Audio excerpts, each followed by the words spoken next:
So let's talk about special duty assignment pay, primarily for the enlisted corps. The Air Force looks at that semi-annually, and so the last review they took a look at it, and they're going to update several enlisted career fields for that special duty pay for either career field assignments, locations, or special duties, and that'll take effect on 1 November 2017.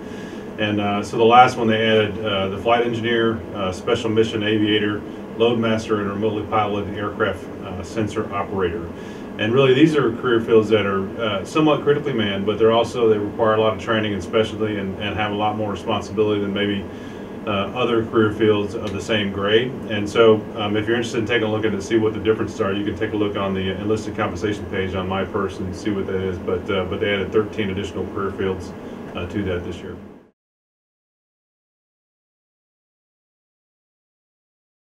Yeah, so this week I want to talk about the 39th Civil Engineering Squadron. So really one of the backbones of what we do around the base, both for the mission and quality of life stuff. But kind of how they started, they were originally activated as the 39th Installation Squadron Depot on 1 January 1951 at Elmendorf Air Force Base, Alaska.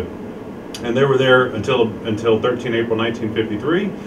When they were deactivated, and then later on in 15 June 1983, they disbanded the squadron altogether. But that wasn't really the end of them. They were resurrected, if you will, reactivated, and redesignated as the 39th CE Squadron, which they are today, so the 39th CES, and activated here in Incirlik on 1 October 1993.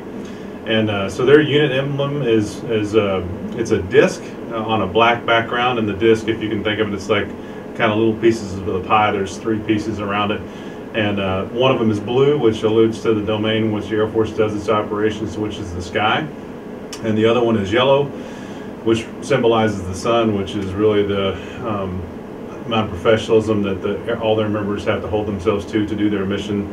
And the last one is red, which symbolizes courage, patriotism, and valor.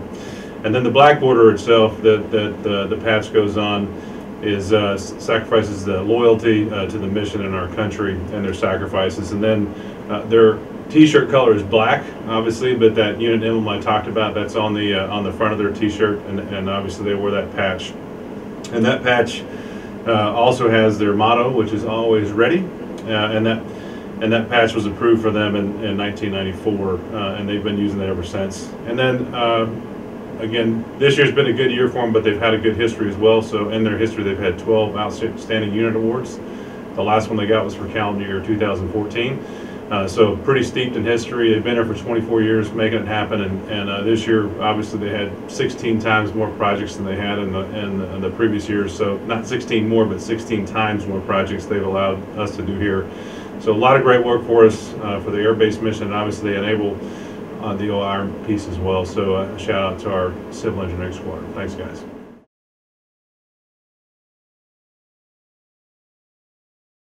I never seem to be surprised by the numbers, but another good week for us.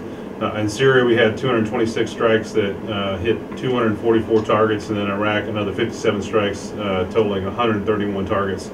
And when you put those together, off of Incirlik, we had 283 strike missions, and they totaled 375 targets that were serviced. So pretty good week for us in OIR.